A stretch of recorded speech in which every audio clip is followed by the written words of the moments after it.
출애굽기 4장 1절 모세가 대답하여 이르되 그러나 그들이 나를 믿지 아니하며 내 말을 듣지 아니하고 이르기를 여호와께서 내게 나타나지 아니하셨다 하리이다. 여호와께서 그에게 이르시되 내 손에 있는 것이 무엇이냐? 그가 이르되 지팡이이니이다. 여호와께서 이르시되 그것을 땅에 던지라 하시매 곧 땅에 던지니 그것이 뱀이 된지라. 모세가 뱀 앞에서 피하매 여호와께서 모세에게 이르시되 내 손을 내밀어 그 꼬리를 잡으라. 그가 손을 내밀어 그것을 잡으니 그의 손에서 지팡이가 된지라. 이는 그들에게 그들의 조상의 하나님 곧 아브라함의 하나님, 이삭의 하나님, 야곱의 하나님 여호와가 내게 나타난 줄 믿게 하려 함이라 하시고. 아멘. 모세의 사명 이야기를 읽었습니다. 창세기 50장 마지막에는 110살 된 요셉이 죽으면서 유언하는 장면이 나옵니다. 요셉의 유언은 장례식을 치르지 말고 입관에 두었다가 내 유고를 메고 너희들이 이 애굽 땅을 나갈 때 나가줘라. 나는 애굽에 묻히고 싶지 않고 내 할아버지, 내 아버지, 내 그 증조 할아버지가 모신 그 무덤에 장사 지내고 싶다. 그런 이야기를 합니다. 창세기와 출애굽기의 간극은 400년입니다. 물론 요셉이 110살에 돌아가셨고 요셉이 그 30살에 애굽의 총리가 되었고 10년 정도 지나고 난 다음에 야곱이 왔기 때문에 이렇게 따지면 300년은 좋게 넘을 기간입니다. 300년이 넘는 기간 동안 그 후손들이 그 요셉의 그 유언을 듣고 유고를 갖고 나갔다는 것은 대단한 믿음입니다. 그 사이에 요셉을 알지 못하는 새 왕조가 생겨서 히브리인들은 고통당하고 있습니다. 그래서 그들이 하나님 앞에 암흑과 절망이 그리고 희망이 안 보일 때 부르짖고 기도했고 하나님 앞에 절규했는데 하나님은 그들의 기도를 들었고 기도와 절규와 고통을 알았고 보았다. 그렇게 성경은 이야기하고 있는데 고통은 끝나지 않습니다. 기도 응답하면 우리는 문제가 해결되고 병이 치유된 것을 생각하지만 분명히 이스라엘 백성들의 고통과 기도와 절규를 하나님이 들었다고 말씀하시면서 그들의 문제는 여전히 있습니다.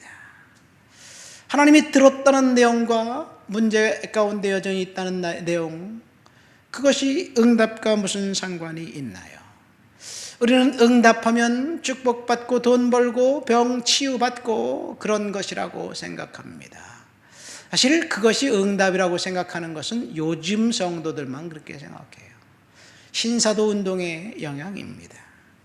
중동과 아프리카와 그 중앙아시아 이슬람권에 있는 심지어 중국에 있는 성도들, 고난당하는 성도들은 기도 응답은 축복받고 병 낫는 것이라고 생각하지 않습니다.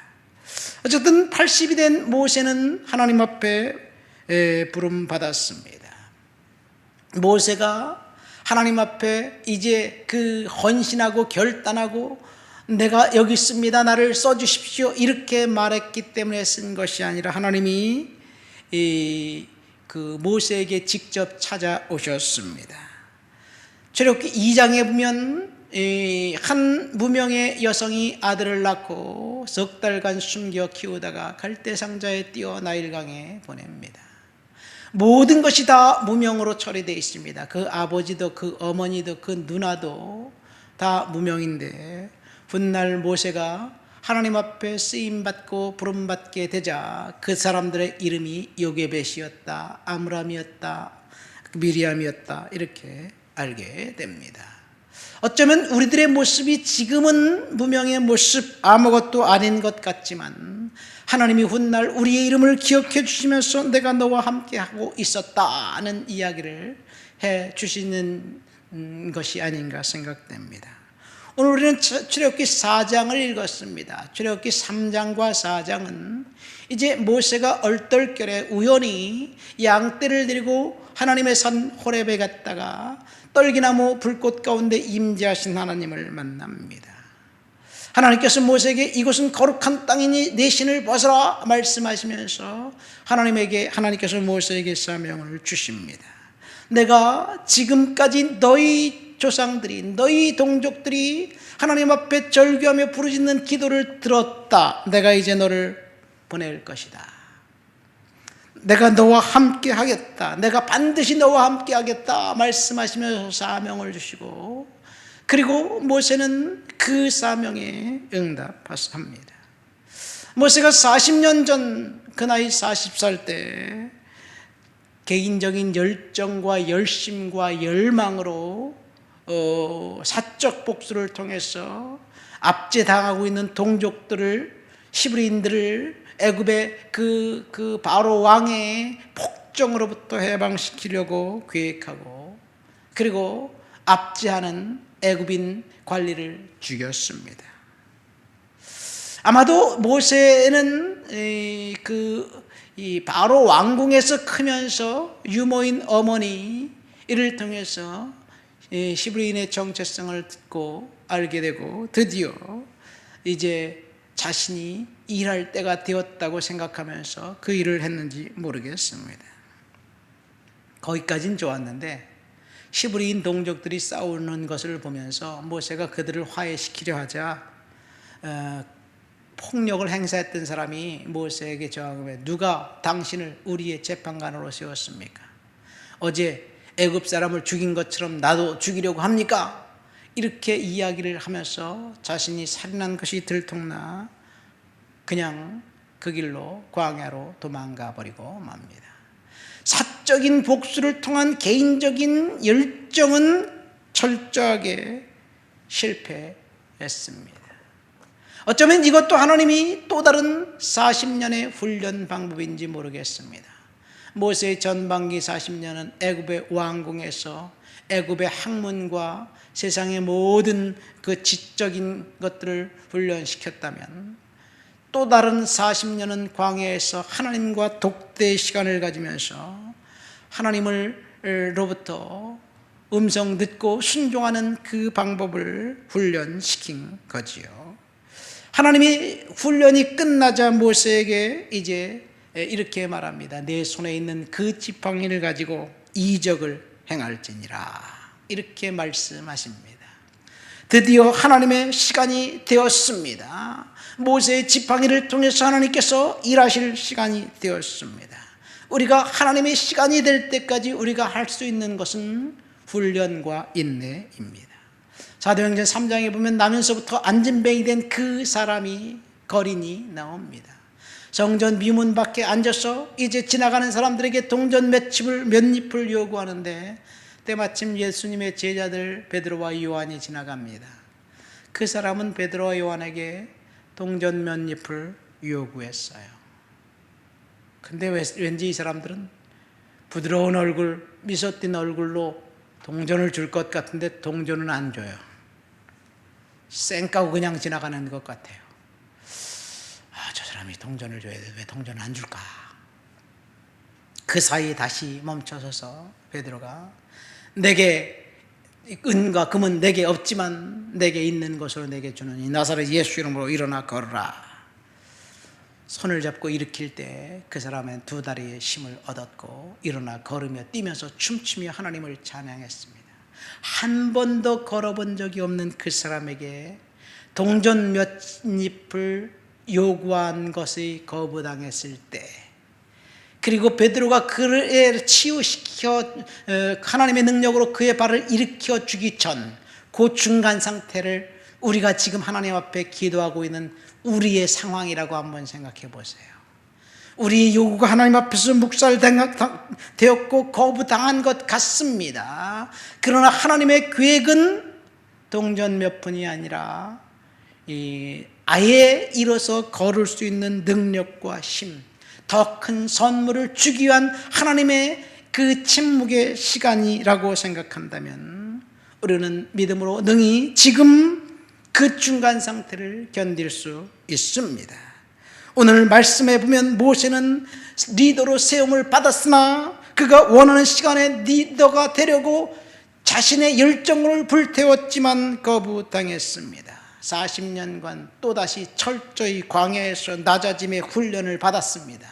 그 시간은 훈련의, 그 인내의 시간, 그 다음에 훈련의 시간이었습니다.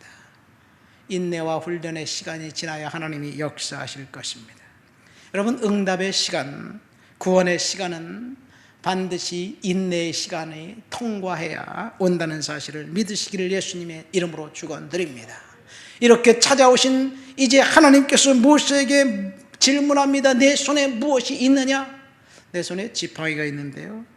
여러분, 무엇을 손에 움켜쥐고 있는지 그것을 하나님이 묻고 있습니다. 우리들은 우리 손에 움켜쥐고 있는 것을 하나님 앞에 내려놓아야 되는데 내려놓을 수가 없어요. 우리가 손에 쥐고 있는 것이 무엇인가요? 자존심, 돈, 명예, 쾌락을 좋아하는 마음. 여러분, 우리들 손에 있는 그것을 하나님은 내려놓으라고, 던지라고 이야기하고 있습니다. 모세의 손에 있는 지팡이는 목자의 지팡이였습니다. 늙어서 그 지팡이를 의지해서 걸어가려는 지팡이가 아니었습니다. 양떼들을 돌보기 위한 그 지팡이였습니다. 이 지팡이는 모세에게 자신과 같습니다. 지팡이가 없으면 양떼를 제대로 인도할 수 없습니다. 그것을 던져라, 내려놓아라. 삶을 송두리째 부정하는 것과 같습니다. 그 지팡이를 통해서 양떼들을 공격하는 맹수들을 쫓아내기도 합니다. 그 지팡이를 통해서 양떼들을 안전한 푸른 풀밭과 그리고 쉴 만한 물가로 인도하기도 합니다. 그 지팡이를 내려놓을 때 모세는 자신의 삶을 다 내려놓으라는 그런 하나님의 음성이 아니었는가 생각됩니다. 어쩌면 자신의 정체성일 수도 있습니다. 하나님이 저와 여러분들에게 우리의 삶을 다 내려놓으라고 말씀하실 때 던져버릴 수 있을까? 우리는 순종해야 될 줄 믿습니다. 그 지팡이를 던지자 뱀이 됩니다. 뱀이 독사가 되어서 그 광야에서 그 살고 있는 불뱀이 되어서 혀를 낼름낼름 하면서 모세를 물려고 달려듭니다. 본문에 보면 뱀을 보고 모세가 무서워서 피했고 도망갔다고 이야기합니다. 뱀이 공격 태세를 취하고 모세에게 쫓아옵니다. 아니, 지팡이가 뱀이 돼서 자기를 물려고 하니 너무나 황당하지요. 그런데 하나님께서 모세에게 다시 말합니다. 그 뱀의 꼬리를 잡으라. 그럼 뱀은 대가리를 잡아야 되잖아요. 그렇죠? 꼬리를 잡으면 물려서 독에 맞아 죽지요. 그런데 하나님은 모세의 상식에 반하는 내용을 말씀하십니다. 꼬리를 잡으라. 여러분, 저와 여러분들에게 이런 말씀을 하나님이 하실 때 우리가 순종할 수 있을까? 그것은 내 상식과 안 맞는데요. 과학적이지 않는데요. 그리고 그것은 현실적이지 않는데요. 우리는 그렇게 항변할 수도 있습니다. 그러나 하나님은 모세에게 꼬리를 잡으라고 말씀하실 때 모세는 잡았습니다. 여러분, 꼬리를 잡으라는 말과 지팡이를 던지라는 말과 어떤 것이 더 순종하기 힘든 명령일까요? 둘 다 힘듭니다. 우리에게는 둘 다 내려놓을 수가 없어요. 그러나 온전한 순종만이 하나님께서 놀랍게 새로운 일을 하실 것입니다. 오늘 우리는 모세의 소명 이야기를 통해서 지팡이를 든 모세, 하나님의 때가 되었다는 제목으로 설교를 들었습니다. 오늘 말씀을 통해서 주신 하나님의 음성은 두 가지입니다. 첫 번째, 하나님이 시간이 되기 전에 훈련이 있다. 그리고 훈련을 통과하면 하나님은 반드시 때가 되어서 일하신다. 두 번째, 하나님께서 일하기 시작하면 능력과 함께 사명을 주시고 일사천리로 하나님께서 일하신다는 이야기입니다. 우리는 어쩌면 이제 사명은 받았지만 훈련의 시간, 인내의 시간을 우리가 보내고 있는지 모르겠어요. 그 시간 동안 하나님 앞에 우리는 순종으로 다가가야 될 줄 믿습니다. 하나님 아버지 감사합니다. 인내의 시간에, 훈련의 시간에 순종하도록 도와주옵소서. 예수님의 이름으로 기도합니다. 아멘.